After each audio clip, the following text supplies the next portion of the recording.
Have you ever read any of Jane Austen's stuff? No. It's widely misunderstood. I'm quite a big fan of Jane Is Austen. it good?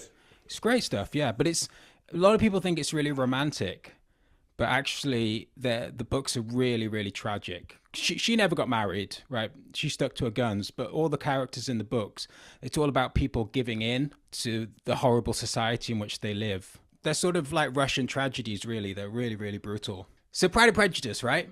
So you know the character Mr. Darcy. Yep. So Mr. Darcy is just a complete piece of shit, right? That's the whole point of the character. So there's Mr. Darcy and there's Mr. Bingley, right? And they're just like going around the country fucking everyone, right? It's during the Napoleonic Wars. So all of the young men, like all the brothers and fathers of the lower classes have been sent off to war. So there's no one to stop them. Right. That's what happens during war. And particularly at that time, during Regency, if you're a woman and you get fucked, then you're basically a whore and you can't get married and your life is ruined. If you're a man, it's just a bit of, silly, young This person. is good. This is a good description. Carry on. And now I'm getting it more about the Yeah, whole yeah. era. Yeah. Yeah, that's Regency. So Bingley and Darcy, they come to this town. Basically, they want to get married to some poor bitches who can't say anything to them. Right. So once they're married to them, they can still keep on in their sort of womanizing ways. Okay. Because their wives don't have any money and so dependent on them. Yeah. So the main character, Elizabeth Bennet, she's got loads of sisters, and I can't remember exactly why, but basically they're all right for money, but they're increasingly not going to be. They don't have any income or something, and they're all daughters, so they all need to get married off to some rich people, basically, so that they can continue living their middle class to upper middle class lives, right? Elizabeth Bennet, the main character, she doesn't want to do that. She's very cynical at the beginning, but sort of cynical, but also kind of fun-loving, like she's poking fun at the society in which she lives. But by the end of the book, she marries Mr. Darcy, this horrible guy, for money, basically. And it's so sad and dark Yeah. that she even sort of convinces herself that she loves him. So he's really quite unpleasant. And there's no love really between.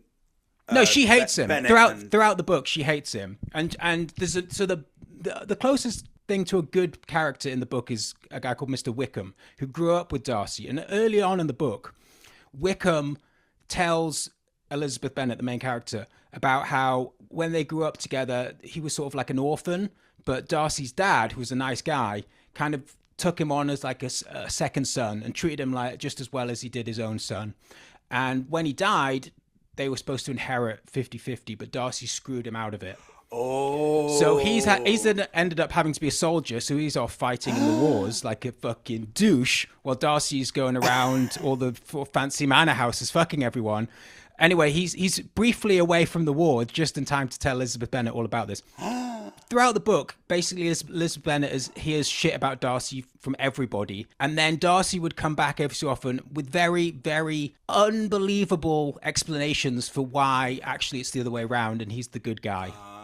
And she doesn't believe him until right at the end. Then she suddenly does believe him. And then they're suddenly magically in love and live happily ever after.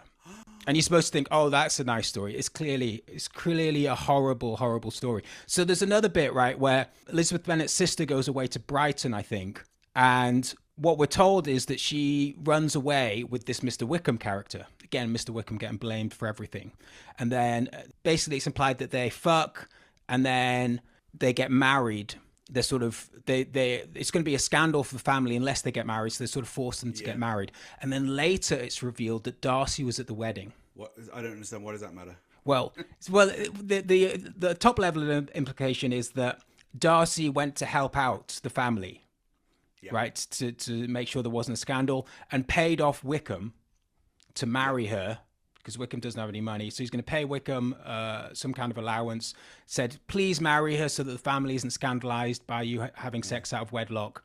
Right? But the deeper implication is Darcy fucked her. Darcy fucked her and then didn't realize that she was related to Elizabeth Bennet. And then realizing that that finally his ways would catch up with him if he married Elizabeth. He was like, Wickham, you pretend you fucked her and you marry her and I'll give you some money. And Wickham being really such a nice Byzantium. guy, he's such a nice guy that he knew that this woman's life would be ruined if he didn't marry her. So he does. That's Brilliant. So what are the other ones? And are they as sort of as I guess they are as good. They're all the same story.